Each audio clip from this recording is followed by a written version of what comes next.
Hello friends. তো রবিবার মানেই ছুটির দিন, আর ছুটির দিনে সবারই ইচ্ছে করে কোথাও একটু ঘুরে আসি। তো প্রত্যেক রবিবার তো আর ঘুরতে যাওয়া হয় না। এই ভিডিওটা শ্যুট করা 15ই মার্চে। সেদিন রবিবার ছিল, তার সাথে পাপমোচনী একাদশীও ছিল। তো আমি তো একাদশী ব্রত করেছি। তো হঠাৎ করে আমার যা এসে বলল, চলো দিদি কোথাও থেকে ঘুরে আসি।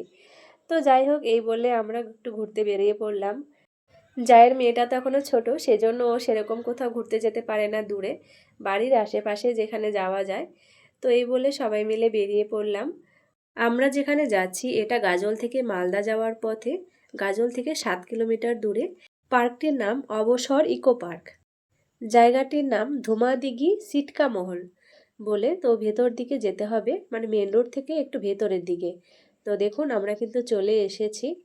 আর এই পার্কটি হয়তো নতুনই উদ্বোধন হয়েছে, আমি এর আগে আসিনি, আজকেই নতুন আসলাম। তবে পার্কটির চারিপাশে কিন্তু এখনও অনেক কাজ বাকি আছে মনে হচ্ছে দেখে। আর এখানে ভেতরে ঢুকতে কিন্তু এন্ট্রি ফি 25 টাকা করে। কটা থেকে কটা পর্যন্ত খোলা থাকে এখানে দেওয়া আছে, আপনারা দেখে নিতে পারেন। পার্কের ভেতরেও কিন্তু এখনও অনেক কাজ বাকি, চারিদিকে এখনও কাজ চলছে, পুরো কমপ্লিট হয়নি, হয়তো এখনও কমপ্লিট হতে 3-4 মাস তো লেগেই যাবে। তো যাই হোক, এখানে আমরা অনেকটা সময় কাটালাম। আর আমাদের পুচকিটাতেও দেখে খুব খুশি হয়েছে, ও তো সেরকম বাইরে আসে না, মানে সেরকম নিয়ে আসা হয় না।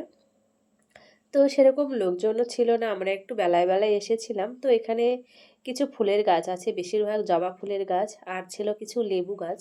আর ভেতরে অনেক আম গাছও আছে। তো আমের দিনে আসলে পরে একটু ভালো হবে, আম খেতে পারবেন। পার্কটি পুরো কমপ্লিট হয়ে যাওয়ার পরে তখন হয়তো আর একটু বেশি ভালো লাগবে।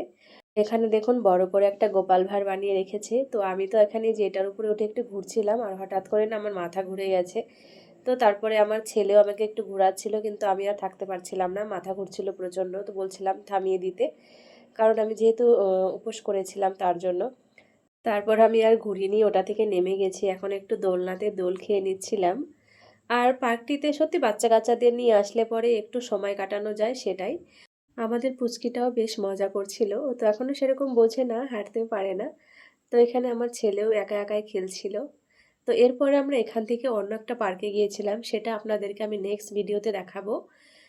এবছরে আম গাছে আমের প্রচুর মুকুল হয়েছে, তার জন্য না একটু হাওয়াতে প্রচুর পড়ে যায় আর প্রচুর নোংরা হয়।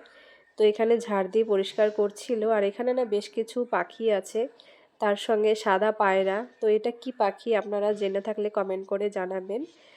আপনাদের মিনি ব্লগটি কেমন লাগলো অবশ্যই কমেন্ট করে জানাবেন। তো দেখা হচ্ছে নেক্সট ভিডিওতে।